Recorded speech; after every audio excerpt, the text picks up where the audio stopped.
الحمد لله نحمده ونستعينه ونستغفره ونؤمن به ونتوكل عليه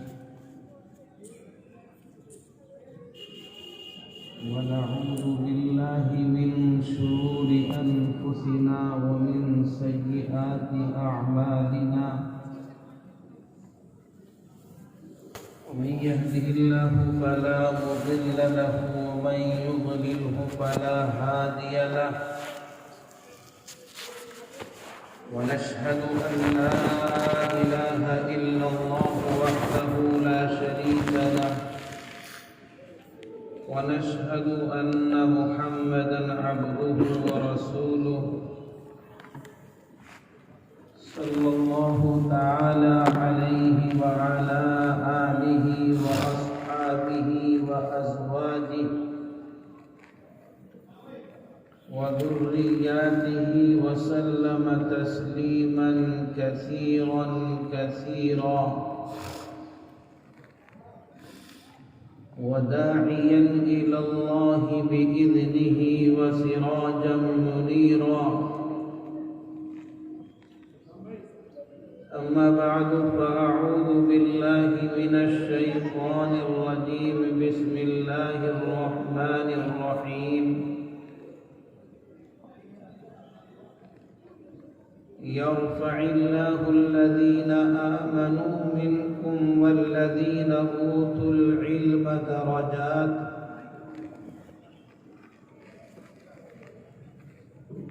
وقال الله عز وجل في موضع آخر إنما يخشى الله من عباده العلماء وقال سيدنا رسول الله صلى الله عليه وسلم العلماء ورثة الأنبياء وإن الأنبياء لم يورثوا دينارا ودرهما وإنما ورثوا العلم ومن أخذه أخذ بحظ وافر صدق الله وصدق رسوله النبي الأمي الكريم رب اشرح لي صدري ويسر لي أمري واحلل عقدة من لساني يفقه قولي رب زدني علما يا رب صل وسلم دائما أبدا على حبيبك خير الخلق كلهم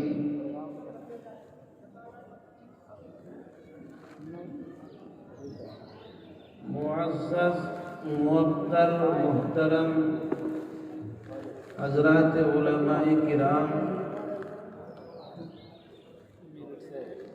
ائمہ اعظام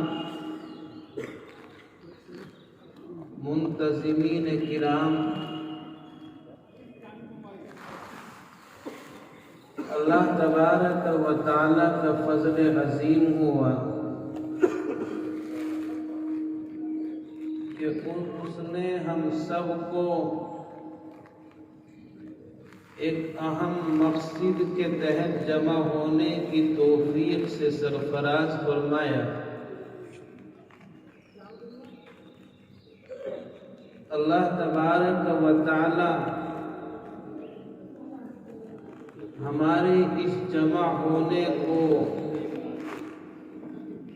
برکتوں کے نزول کا باعث اور اس کا سبب بنا دے۔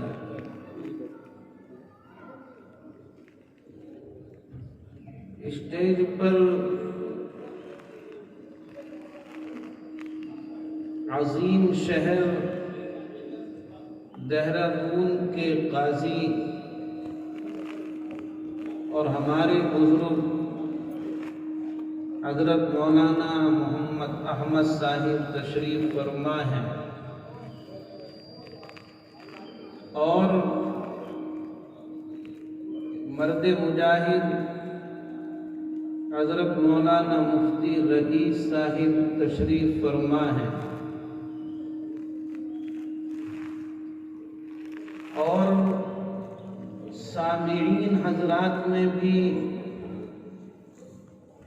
عظیم ہستیاں، علماء، صلحاء، خطباء، ادباء تشریف فرما ہے۔ اب ایسے اہم مجمع کے اندر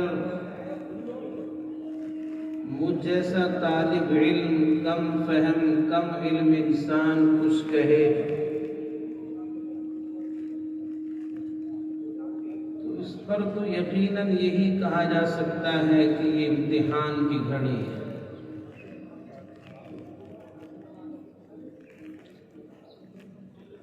حضرت مفتی صاحب سیدہ مجدہو کا حکم ہوا،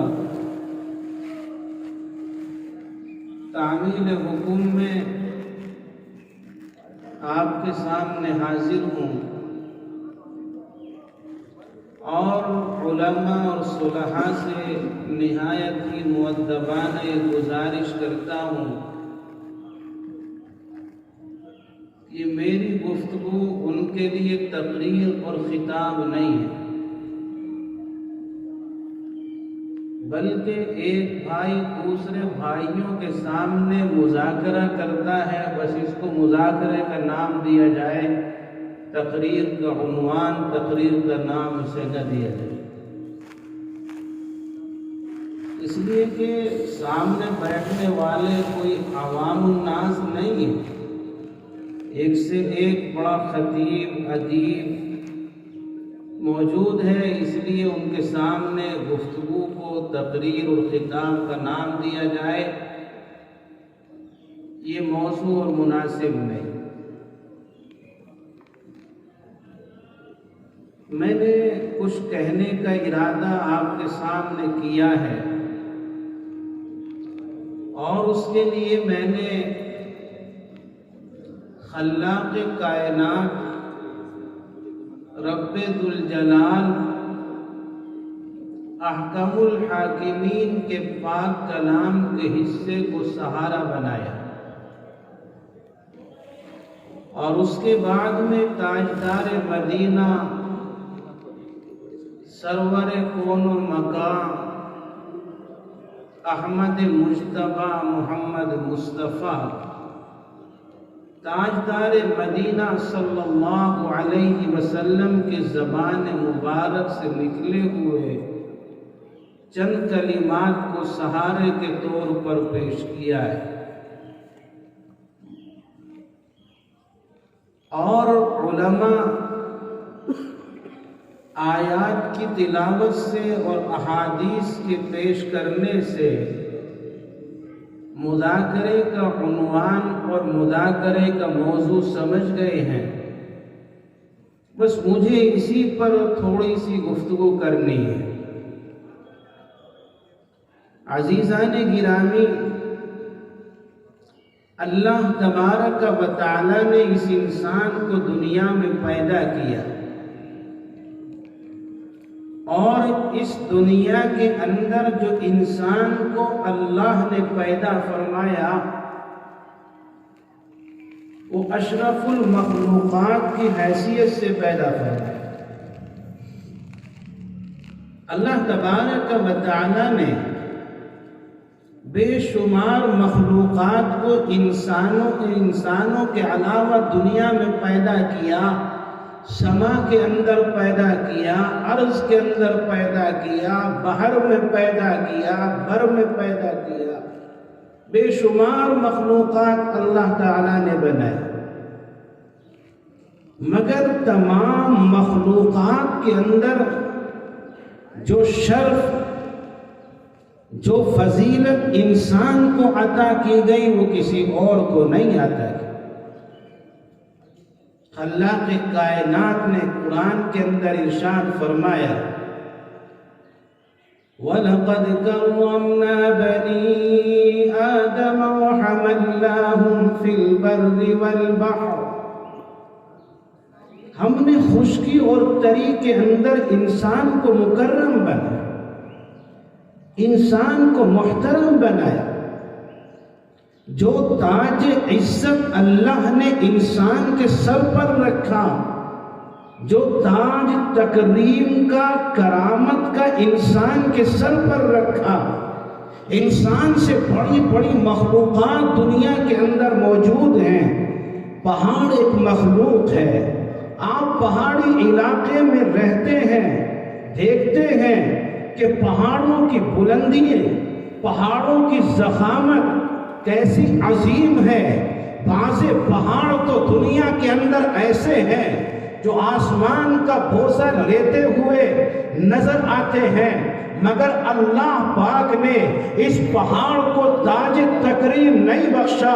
اللہ پاک نے زمین ایک بڑی مخلوق پیدا کی، لیکن تاج تکریم اللہ نے اس زمین مخلوق کو عطا نہیں کیا۔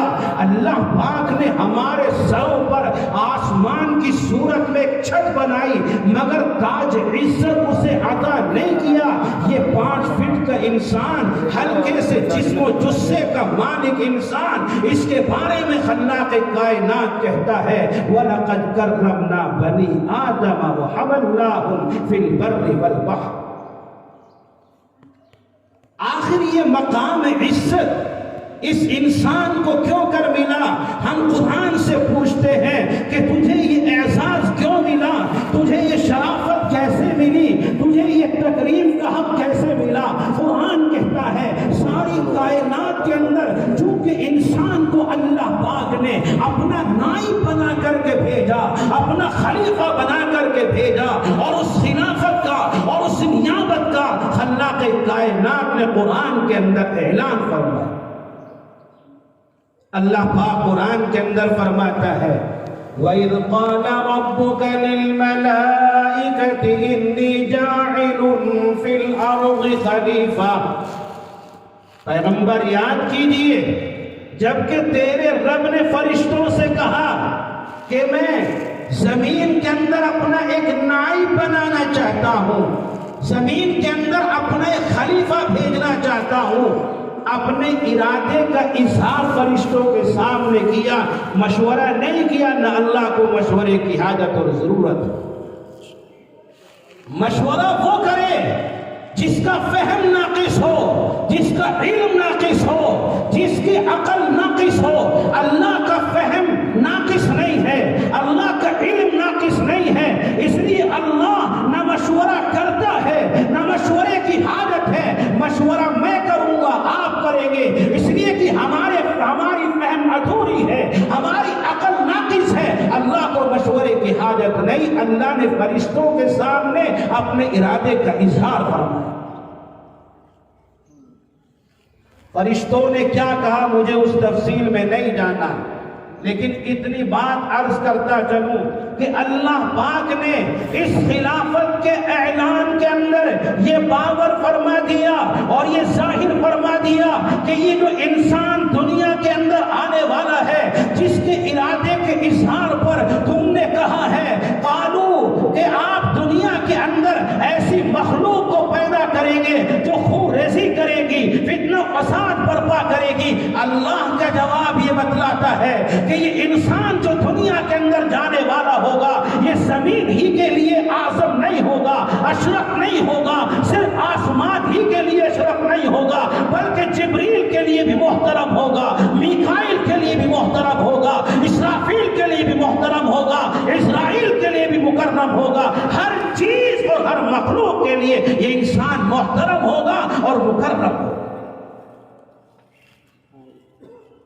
امام رازی رحمت اللہ علیہ نے تفسیر کبیر کے اندر جب اس پر قلم اٹھایا کہ انسان ساری مخلوقات میں افضل کیوں ہے، اعظم کیوں ہے، تو تفسیر کبیر کے اندر امام رازی رحمت اللہ علیہ نے 100 دلائل پیش کیے ہیں، 100 دلائل سے ثابت کیا ہے کہ اس انسان کا مقام جبرائیل سے بھی افضل ہے، اس انسان کا مقام میکائیل سے بھی افضل ہے، اس انسان کا مقام ہر چیز سے افضل ہے، ہر ہر چیز پر جو اللہ پاک نے تکریم کا تاج عطا فرمایا ہے وہ اس انسان کو عطا کیا ہے. اس پر 100 دلائل پیش کیے.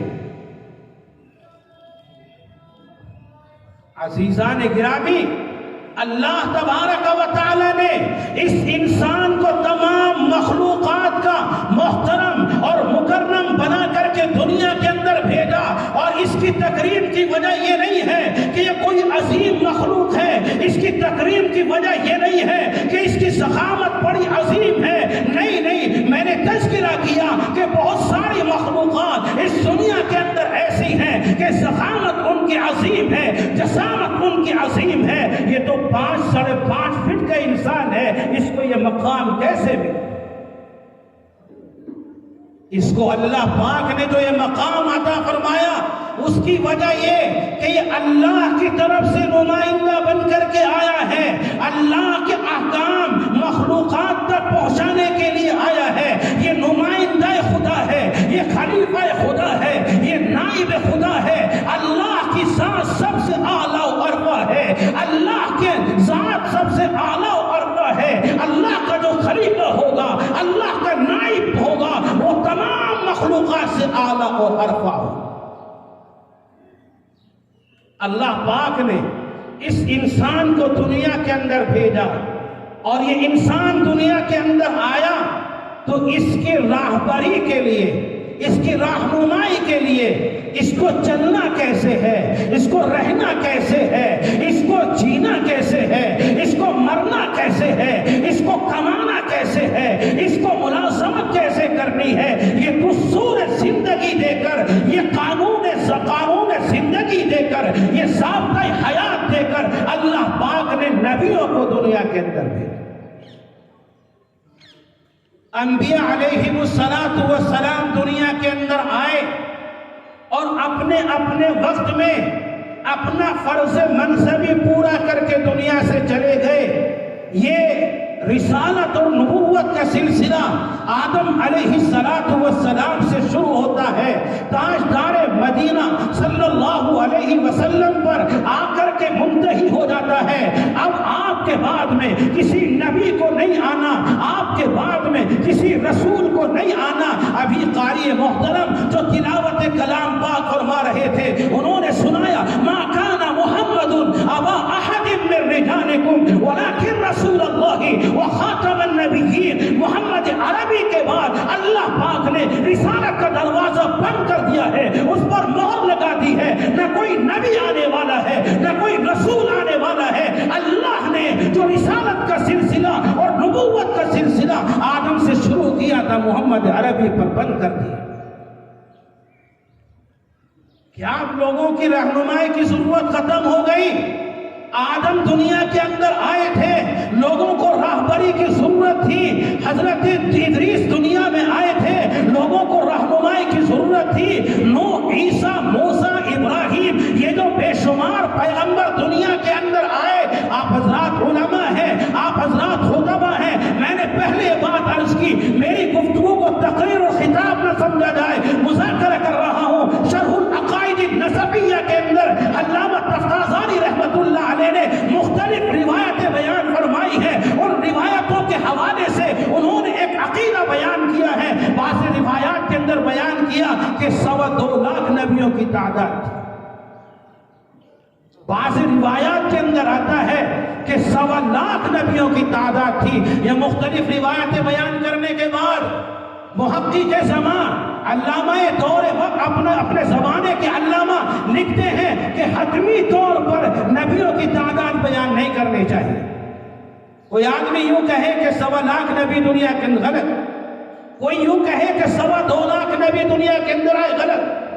اور اس کی وجہ لکھتے علامہ تفتازانی، لکھتے ہیں شرح العقائد النسفیہ کے اندر کہ اگر کوئی آدمی یوں کہے کہ 2.25 لاکھ نبی دنیا کے اندر آئے، اور ہو سکتا وہ روایت جس کے اندر 2.25 لاکھ کا تذکرہ کیا گیا ہے وہ روایت صحیح ہو، تو گویا کہ آپ نے نبیوں کو غیر نبی کی فہرست میں ڈال دی، اور یہ غلط ہے. نبی کو غیر نبی ماننا غلط اور غیر نبی کو نبی ماننا غلط. یہ دونوں باتیں غلط ہیں. اس لیے آپ حضرات جب بیان کرتے کہتے ہیں کم و بیش 1.25 لاکھ نبی دنیا کے اندر ہے. بہرحال انبیاء دنیا کے اندر آئے. کیا نبی جب تک دنیا کے اندر آتے رہے لوگوں کو راہبری کی ضرورت تھی, رہنمائی کی ضرورت تھی؟ اب نبیوں کا سلسلہ ختم تو ہدایت اور راہبری کے لیے سامان کی ضرورت نہیں, پہلے سے زیادہ ضرورت ہے, پہلے سے زیادہ بگاڑ ہے. قانون کو بیان کرنے والوں کی ضرورت ہے, دستور حیات پیش کرنے والوں کی ضرورت ہے, ضابطۂ حیات پیش کرنے والوں کی ضرورت ہے, اہم ترین ضرورت ہے. اب اس ضرورت کو کون پورا کرے گا؟ اب آدم دوسرے نہیں آنے ہیں, محمد عربی دوسرے نہیں آنے ہیں, موسیٰ عیسیٰ کو نہیں آنا ہے. اب یہ کام کون کرے گا؟ میں نے خطبے کے اندر ایک حدیث آپ کے سامنے پیش کی. جناب محمد رسول اللہ صلی اللہ علیہ وسلم فرماتے ہیں العلماء ورثۃ الانبیاء. اب وہ کام جو نبی کرتے تھے, وہ کام جو رسول کرتے تھے, وہ کام جو نمائندہ خدا کرتے تھے, اب یہ نمائندہ پیغمبر کریں گے. نمائندہ پیغمبر کون ہے؟ آپ ہی کی جماعت نمائندہ رسول ہے, آپ ہی کا طبقہ یہ نمائندہ پیغمبر ہے, وارثین انبیاء ہے.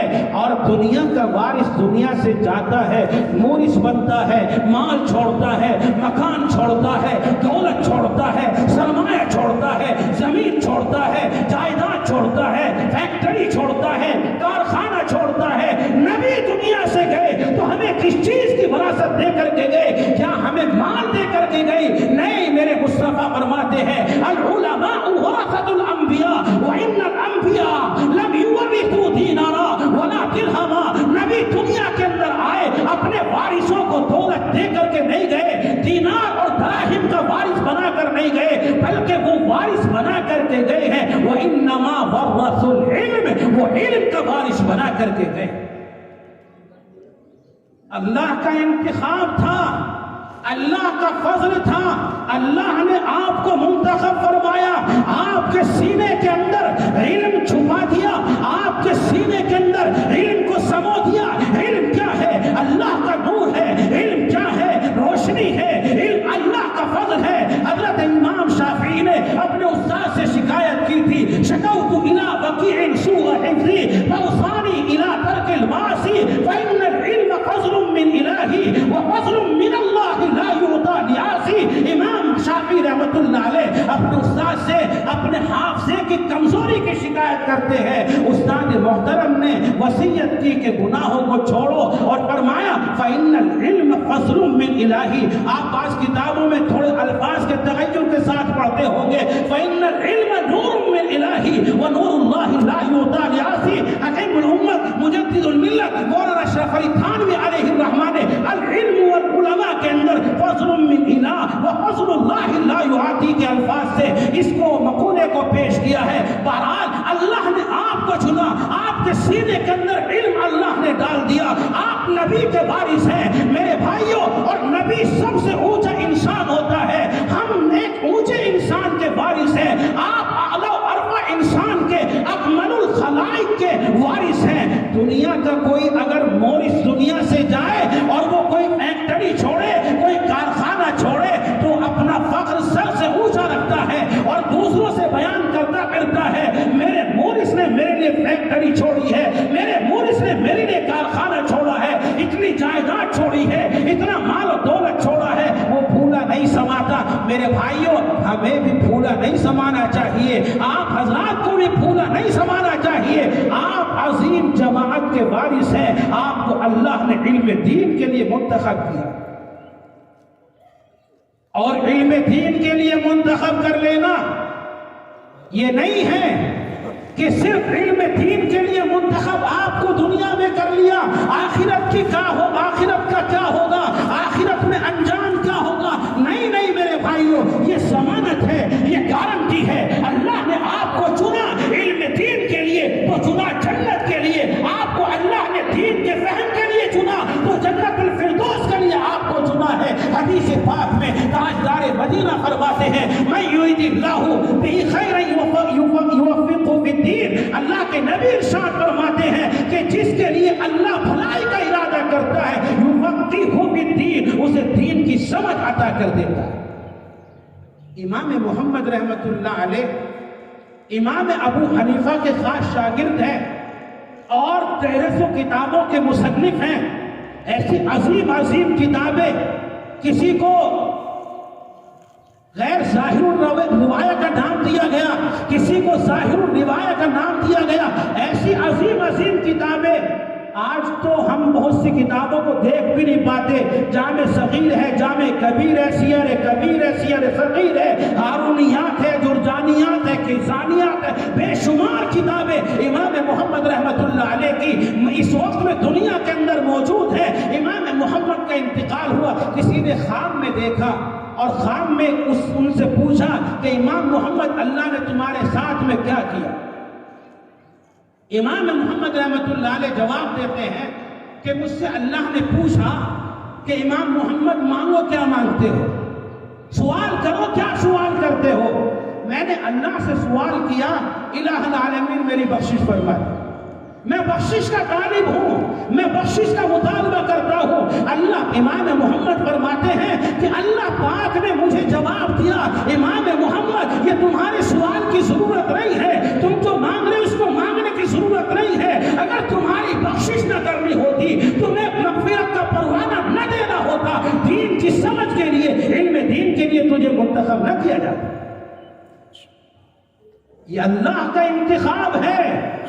اور یہ علماء نے اس حدیث پاک سے یہ استنباط کیا ہے، کوئی کتنا ہی بڑا حاجی کیوں نہ ہو، کتنا ہی بڑا صدقہ و خیرات دینے والا کیوں نہ ہو، کتنے ہی بھلے کام کرنے والا کیوں نہ ہو، کتنے ہی اعمال صالحہ کرنے والا کیوں نہ ہو، چلہ کشی کرنے والا چاہے جتنا بڑا ہو، کتنا ہی زہد و فقر کی زندگی گزارنے والا کیوں نہ ہو، آخرت کی گارنٹی اس کے پاس نہیں ہے کہ آخرت میں اس کا انجام کیا ہوگا۔ ممکن ہے اللہ پاک سجدوں کو رد کر دے، اللہ پاک نمازوں کو رد کر دے، اللہ پاک حج کو رد کر دے، اللہ پاک صدقہ و خیرات کو رد کر دے۔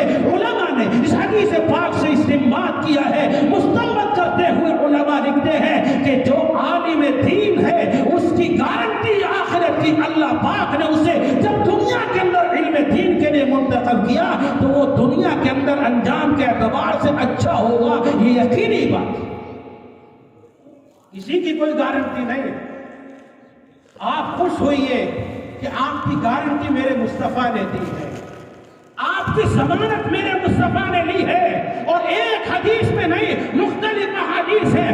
اگر میں اس عنوان پر گفتگو کرنا شروع کروں اور مذاکرہ شروع کروں تو بات بڑی طویل ہو جائے گی کہ آپ حضرات لوگوں کو نہیں بتلاتے ہیں کہ میرے مصطفیٰ نے فرمایا من سلک طریقا یلتمس فیہ علما سہل اللہ لہ بہ طریقا الی الجنہ، کہ جو علم دین حاصل کرنے کے لیے کسی راستے پر چلتا ہے اللہ تعالیٰ اس کے لیے علم کو آسان، علم حاصل کرنے کے لیے وہ کسی راستے کو منتخب کرتا ہے، اللہ پاک اس کے لیے جنت میں جانے کا راستہ آسان کر دیتا۔ کیا قرآن نہیں کہتا یرفع اللہ الذین آمنوا منکم والذین اوتوا العلم درجات، والذین اوتوا العلم درجات؟ نماز پڑھنے والا بھی ایمان والا ہے، روزہ رکھنے والا بھی ایمان والا ہے، حج کرنے والا بھی ایمان والا ہے، زکات دینے والا بھی ایمان والا ہے، جہاد کرنے والا بھی ایمان والا ہے، دعوت و تبلیغ کرنے والا بھی ایمان والا ہے۔ لیکن اللہ جو ہم سب کا خالق ہے، جو ہم سب کا مالک ہے، احکم الحاکمین ہے، فرماتا ہے یرفع اللہ الذین آمنوا منکم، اللہ پاک جو تم میں سے ایمان لائے اور تم میں سے جنہیں علم دیا گیا ان کے درجات کو اللہ بلند کرے۔ کیا میرے مصطفیٰ نے نہیں فرمایا کن عالما او متعلما او مستمعا او محبا لہما ولا تکن من الخامسہ فتکن خاسرا؟ میرے مصطفیٰ نے فرمایا یا تو سیکھنے والے بن جاؤ، سکھانے والے بن جاؤ، ان کی باتوں کو سننے والے بن جاؤ، ان سے محبت کرنے والے بن جاؤ، اور ان چار طبقوں کے علاوہ کسی پانچویں طبقے میں شامل مت ہونا۔ اگر ایسا ہوا فتکن من الخاسرہ، نقصان اٹھانے والوں میں سے۔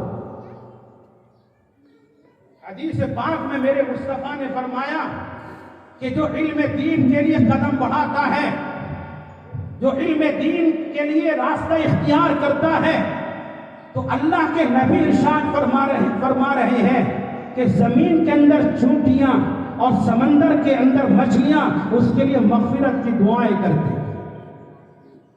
آپ حضرات اپنے لیے مغفرت کی دعا کریں نہ کریں، آپ قرآن پڑھانے میں لگے ہوئے ہیں، حدیث پڑھانے میں لگے ہوئے ہیں، آپ دیگر دینی مصروفیات میں لگے ہوئے ہیں، اپنے لیے مانگنے کی تمہارے پاس فرصت نہیں ہے، کوئی بات نہیں، اپنا کام کرتے رہو، اپنی ذمہ داری کو نبھاتے رہو، اپنے فریضہ منصبی کو ادا کرتے رہو، مغفرت مانگنے کی تمہیں ضرورت نہیں۔ میں یہ نہیں کہہ رہا ہوں کہ مغفرت مانگنا بند کر دیجیے، اللہ موقع دے مانگو، اللہ سے بخشش کا مطالبہ کرو، مغفرت کے پروانے کا مطالبہ کرو، لیکن اگر تمہیں فرصت نہیں ہے کوئی بات نہیں ہے، میرے مصطفیٰ نے فرما دیا تمہارے لیے مغفرت مانگنے کے لیے میں نے تو زمین کی مخلوقات کو پیدا کر دیا ہے، بری مخلوقات کو پیدا کر دیا ہے، بحری مخلوقات کو پیدا فرما دیا ہے۔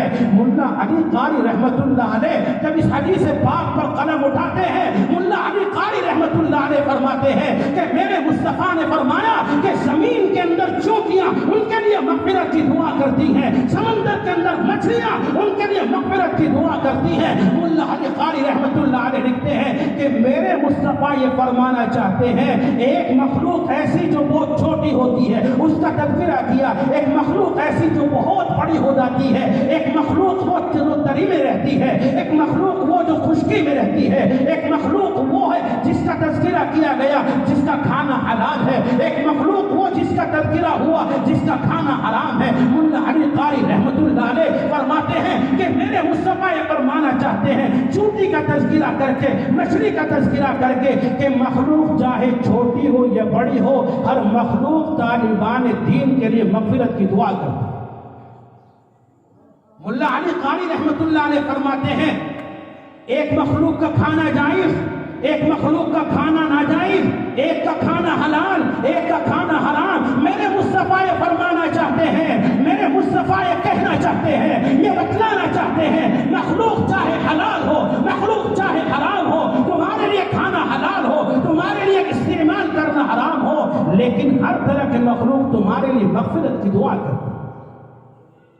ملا علی قاری لکھتے ہیں کہ ایک مخلوق خشکی والی، ایک مخلوق تری والی، اللہ کے نبی یہ کہنا چاہتے ہیں چاہے مخلوقات تری میں رہتی ہو یا مخلوقات خشکی میں رہتی ہو، ہر مخلوق طالبان دین کے لیے مغفرت کی دعا کرتی ہے۔ یہ ملا علی قاری رحمت اللہ علیہ نے حدیث پاک کی تشریح کی۔ میرے بھائی اور بزرگوں، اللہ پاک نے اس روئے زمین پر نبی کی وراثت دے کر آپ کا انتخاب کیا ہے، اب قوم کو سنبھالنا یہ آپ کی ذمہ داری ہے۔ حکیم الامت مجدد الملت مولانا اشرف علی تھانوی علیہ الرحمہ نے ایک ملفوظ کے اندر ارشاد فرمایا کہ علماء کی ذمہ داری ہے باعتبار مذہب کے بگڑنے نہ دے، اور سیاسی قائدین کی ذمہ داری ہے باعتبار ملت کے مسلمانوں کو مٹنے نہ دے۔ میرے بھائیوں، ہم اپنی ذمہ داری کو سمجھیں گے تو انشاءاللہ دنیا کے اندر بھی خیر، آخرت کے اندر بھی خیر۔ یہ علماء کا مقام، یہ علماء کی فضیلتیں میری اور آپ کی بنائی ہوئی نہیں ہیں۔ بہت سے لوگ یوں سوچتے ہیں اگلے تو اپنی اپنی بات کہ ہمیں، میری بات نہیں، آپ کی بات نہیں، اس کی بات ہے جس کو تو بھی مانتا ہے، جس کو میں بھی مانتا ہوں، اور تو اور میں نہیں، دنیا کی ہر چیز جس کو مانتی ہے وجہ تخلیق کائنات ہے، صاحب لولا کا علماء خلق الافلاق ورزین ہے، جو ہر چیز کا پیغمبر ہے۔ کیا آپ نہیں جانتے کہ میرے مصطفیٰ دنیا کے اندر آئے تھے، صرف انسانوں کے نبی بن کر نہیں آئے تھے، دنیا کے اندر اور پیغمبر آئے اور رسول دنیا کے اندر آئے، ان کی نبوت محدود تھی، ان کا زمانہ محدود تھا، ان کا علاقہ محدود تھا، ان کی قوم محدود تھی۔ اللہ پاک نے وجہ تخلیق کائنات محمد عربی کو جو دنیا کے اندر بھیجا کسی خاص قوم کے لیے نہیں، خاص علاقے کے لیے نہیں، خاص زمانے کے لیے نہیں، بلکہ میرے مصطفیٰ کی پیغمبری، میرے مصطفیٰ کی رسالت، میرے مصطفیٰ کی نبوت زمین کے لیے بھی ہے، آسمانوں کے لیے بھی ہے، زمین کی تمام مخلوقات کے لیے میرے نبی نبی ہے، آسمان کی تمام مخلوقات کے لیے میرے نبی نبی ہے، بلکہ لوح و قلم عرش و کرسی اور ساری چیزوں کے میرے نبی پل ہے۔ اللہ پاک نے قرآن کریم کے اندر کہا، اعلان کیا، پیغمبروں کی جماعت کو مخاطب بنایا۔ قرآن کہتا ہے وَإِذَا أَخَذَ اللَّهُ مِيثَاقَ النَّبِيِّينَ لَمَا آتَيْتُكُم مِّن كِتَابٍ وَحِكْمَةٍ ثُمَّ جَاءَكُمْ رَسُولٌ مُّصَدِّقٌ لِّمَا مَعَكُمْ لَتُؤْمِنُنَّ بِهِ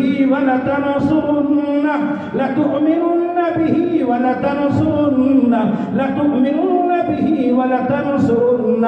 سارے نبیوں سے عہد اللہ نے رہا، آدم بھی ہیں، نوح بھی ہیں، ابراہیم بھی ہیں، عیسیٰ بھی ہیں، موسیٰ بھی ہیں، ہارون بھی، سارے نبی ہیں۔ نبیوں سے عہد لیا جا رہا، کیا کہا جا رہا؟ ثم جاءکم رسول مصدق لما معکم لتؤمنن به ولتنصرن۔ جب تمہارے پاس رسول آئے تو تمہیں اس پر ایمان بھی لانا۔ علماء جانتے ہیں یوں نہیں کہا ایمان لانا، لتؤمنن به ولتنصرن، تشدید آئی ہے، تشدید آئی، علماء جانتے ہیں لتؤمنن به، ضرور ضرور ایمان لانا ہے، یقینی طور پر اس کو اپنا پیشوا سمجھنا ہے، اس کو اپنا مقتدا بنانا ہے، اس کو اپنا امام بنانا ہے اور اس کی مدد بھی کرنی ہے۔ ظاہر سی بات ہے اس نبی کو تو آنا ہی اس وقت ہے جب سارے نبیوں کو چلا جانا ہے، آدم کو بھی چلا جانا ہے، موسیٰ کو بھی چلا جانا ہے، عیسیٰ موسیٰ کو بھی چلا جانا، آنا ہی اس وقت ہے اس نبی کو۔ پھر عہد کا کیا مطلب ہے؟ مفسرین نے لکھا ہے، حافظ امام ابن کثیر نے لکھا، بحر محیط میں لکھا، تفسیر کبیر کے اندر لکھا، تفسیر جلالین کے اندر لکھا، اللہ پاک یہ کہنا چاہتا ہے کہ ان کی قومیں جب دنیا کے اندر ہوں گی اور وہ پیغمبر آ جائے تو اب اپنے نبی کا سکہ نہیں چلانا، محمد عربی کے سکے کو آگے بڑھانا۔ لَتُؤْمِنُنَّ بِهِ وَلَتَنْصُرُنَّ۔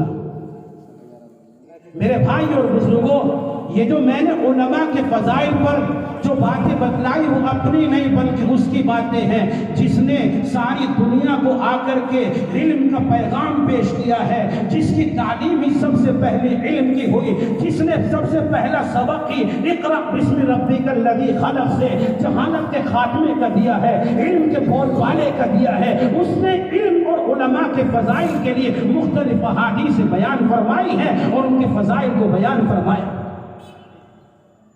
میرے بھائیوں، آج ہم سماج کے اندر دیکھتے ہیں، آج ہم اپنے معاشرے کے اندر دیکھتے ہیں، حدیث پاک تو اتنا اونچا مقام ان علماء کی جماعت کو دیتی ہوئی اور ان کے مقام کو بتلاتی ہوئی نظر آتی ہے، مگر آج عوام الناس میں اگر سب سے کم مرتبے کا کوئی طبقہ ہے تو یہ علماء کا طبقہ، سب سے کم تر طبقہ علماء کا طبقہ ہے۔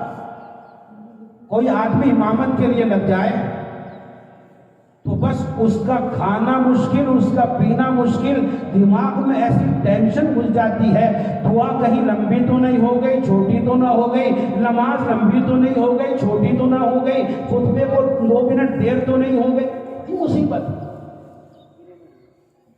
میرے بھائی اور بزرگوں، عوام الناس کو یہ بات ذہن و دماغ کے اندر بٹھا لینی چاہیے کہ یہ علماء کا جو طبقہ ہے یہ مقتدیان قوم کا طبقہ ہے، یہ عوام کے لیے ایک حیثیت سے امامت اب جو لیے ہوئے ہیں یہ وارثین انبیاء ہیں، یہ وارثین پیغمبراں ہیں، ان کا مقام، ان کی اہمیت احادیث سے آپ کے سامنے ہلکی سی جھلک میں نے پیش کی ہے۔ ان کو سر کا تاج سمجھا جائے، ان کو محترم اور موقر شخصیات سمجھا جائے، ایسا نہیں کہ اگر 2 منٹ لیٹ ہو گئے خطبے کو تو کہہ دیا کھڑے ہو کر مولوی صاحب مفتی صاحب وقت تو دیکھ لو، اس کو توہین نہیں سمجھتی عالم دین کی توہین۔ دعا کہیں لمبی ہو گئی، ابھی اتنی لمبی دعا کرا دیں امام صاحب کو، چھوٹی کر دی، ابھی انہیں تو ضرورت ہی اللہ سے مانگنے کی، چھوٹی سی دعا کرا دی، عجیب مصیبت۔ اللہ کا فضل ہے، آپ کے یہاں کا ایک ہر جگہ کا ماحول ہے، ہر جگہ کا مزاج ہے۔ میں تحدیث بالنعمت کے طور پر عرض کروں، میں نماز کے بعد دعا منگواؤں یا نہ منگواؤں، ایک مقتدی بولنے کے لیے تیار ہے۔ دعا لمبی کروں چھوٹی کروں کوئی کچھ نہیں کہے گا، خطبہ 1 گھنٹہ لیٹ ہو جائے، 2 گھنٹہ لیٹ ہو جائے، کوئی اف نہیں کرے گا۔ میں نے سمجھایا لوگوں کو میں نے بتلایا لوگوں کو میں امامت کر رہا ہوں، میں اس لیے یہ بات نہیں کہنا، میں اس منصب اور اس مقام کی وجہ سے کہہ رہا ہوں کہ اس مصلی پر چاہے جو کھڑا ہو جائے آ کر، اس منبر پر چاہے جو بیٹھ جائے آ کر، وہ تمہارا غلام نہیں ہے، تمہارا آقا ہے، وہ تمہارے تم ان کے غلام ہو، وہ تمہارے غلام نہیں۔ اور میرے شاگرد یہاں پر بیٹھے ہیں، وہ جانتے ہیں کہ کبھی کبھی پونا گھنٹہ جو خطبے کو تاخیر ہو جاتی ہے اور اپنی بشاشت لوگ پیش کرتے ہیں کہ آپ گفتگو فرمائیے، پون گھنٹے جمع ہوتا ہے۔ میں نے لوگوں کو سمجھایا کہ بھئی امام اور مقتدی کا تعلق تکبیر تحریم اللہ اکبر سے شروع ہوتا ہے، السلام علیکم ورحمۃ اللہ پر ختم ہو جاتا ہے۔ دعا مانگنا نماز کے بعد، اچھے کاموں کے بعد، اعمال صالحہ کے بعد ثابت ہے، نماز کے بعد بھی ثابت ہے، اور اس کا تذکرہ حدیث کے اندر موجود ہے۔ لیکن امام اور مقتدی کا کنیکشن ختم ہو گیا، تعلق ختم ہو گیا۔ اگر تجھے لمبی دعا مانگنی ہے تو لمبی دعا مانگ، امام کو لمبی مانگنی ہے، تجھے چھوٹی مانگنی ہے، امام لمبی مانگ لے، تو چھوٹی مانگ لے۔ جھگڑا کی چیز ہے یہ، فتنہ و فساد کی چیز ہے۔ میرے پاس لوگ آتے ہیں کہ جی آپ نے امام صاحب بھیجے کہ ہماری مسجد کے جو امام صاحب ہیں، اجی وہ تو کتنی لمبی دعا کرا دے، بہت لمبی دعا کرا دے۔ ارے پھر کیا مصیبت آ گئی، تو یہ چھوٹی مانگ لے، چھوٹی مانگ کے چلا جا۔ ارے ممکن ہر ایک وقت میں آدمی کا ایک حال نہیں ہوتا، امام صاحب کو کچھ ضرورت ہو سکتی ہے، اس ضرورت کی بنیاد پر دعا لوگوں نے اختصار کر لیا۔ امام صاحب کے سامنے کوئی اہم کام ہے، اس کے لیے دعا مانگنا چاہے، دعا کو لمبی کر دیا، وہ ان کی اپنی ضرورت ہے، تیری اپنی ضرورت ہے، تو لمبی مانگ چھوٹی مانگ، امام کی شکایت کیوں کر رہا ہے؟ ہم نے امام کو غلام سمجھا، اور جس کو مساجد اور مدارس کی ذمہ داری مل گئی الامان الحفیظ، وہ تو وقت کے فرعون بن جاتے ہیں۔ معاف کیجیے، اور ذمہ دار یہاں علماء بیٹھے ہیں، یہ نہ سوچے کہ ہمارے ذمہ داروں کو کہہ رہے ہیں، آپ کے ذمہ داروں کو تو کچھ بھی نہیں کہنے کا جتنا اپنے ذمہ داروں کو میں کہتا ہوں۔ اپنے ذمہ داروں کو کہتا ہوں جتنا کہہ دوں، آپ کے ذمہ داروں کو نہیں کہوں۔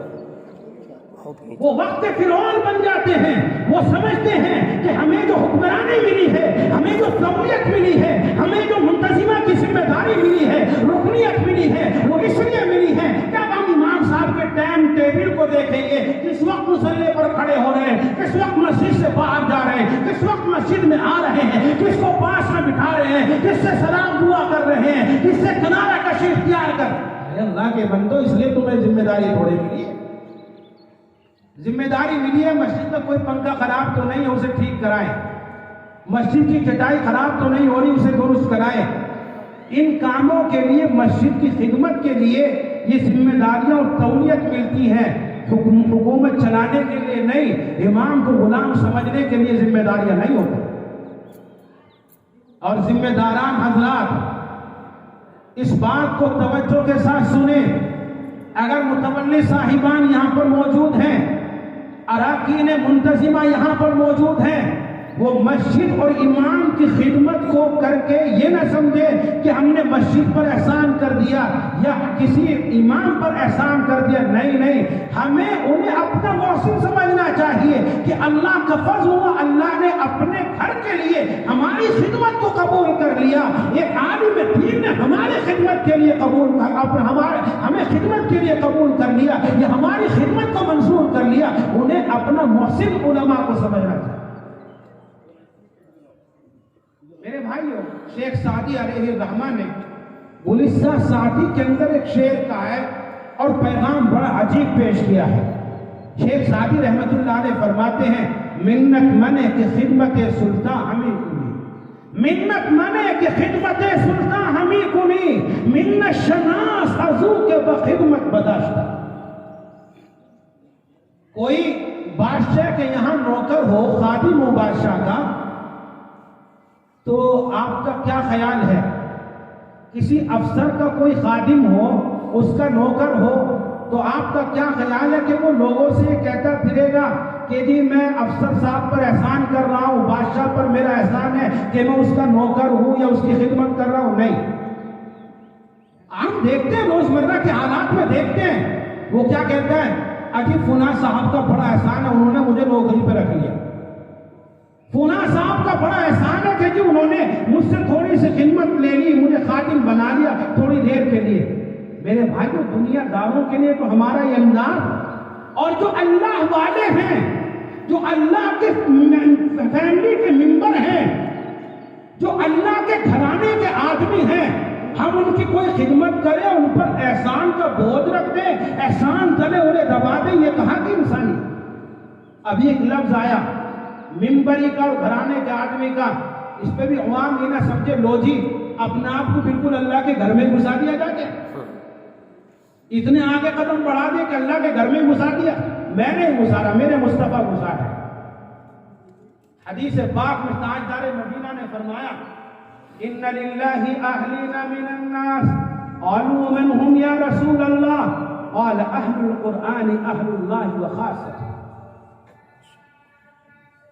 جناب محمد رسول اللہ فرماتے ہیں کہ اللہ کے کچھ لوگوں میں سے کچھ لوگ اللہ کے گھر کے ممبر ہیں۔ گھر کے ممبر ہونا ایک عجیب لفظ ہے اللہ کے لیے۔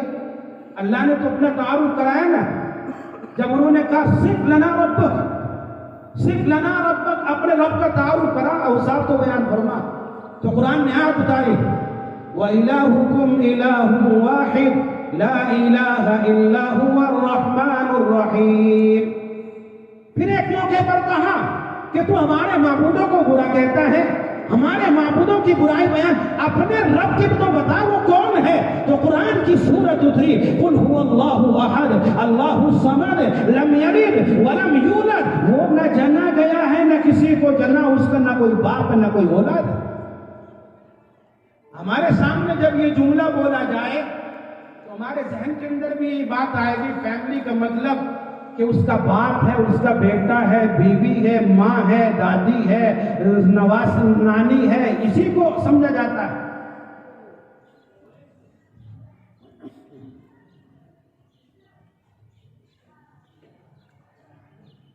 صحابہ کرام رضوان اللہ علیہم اجمعین نے بھی یہ سمجھا کہ اللہ کے گھر کے ممبر کا کیا مطلب؟ رسول اکرم صلی اللہ علیہ وسلم سے سوال کیا من ہم یا رسول اللہ، اللہ کے گھر کے ممبر کون ہے؟ جناب محمد رسول اللہ صلی اللہ علیہ وسلم نے فرمایا کہ اہل القرآن اہل اللہ وخاصتہ، اہل القرآن اہل اللہ وخاصتہ، قرآن والے، قرآن سے تعلق رکھنے والے یہ اللہ کے گھر کے آدمی ہیں اور اللہ کے خاص افراد ہیں۔ تو اللہ کے گھر والوں کی ہم خدمت کریں اور ان پر احسان جتائیں۔ میرے بھائیوں، یہ ایمانداری کی بات نہیں ہے، انصاف نہیں ہے، ان کی خدمتیں کرو اور خدمت کو اپنے لیے باعث نجات سمجھو، باعث سعادت سمجھو اور اس کو اپنی زندگی کا قیمتی سرمایہ سمجھو۔ مجھے اس پرچی کی شکل میں الٹیمیٹم مل چکا ہے، مجھے ابھی بہت کچھ کہنا تھا، بس جو کہا گیا اللہ تعالیٰ اسی پر عمل کرنے کی توفیق نصیب فرما دے۔ میں وقت زیادہ نہیں لیا کرتا، جتنا بتایا جاتا ہے میں اسی کی رعایت کیا کرتا ہوں۔ اللہ تعالیٰ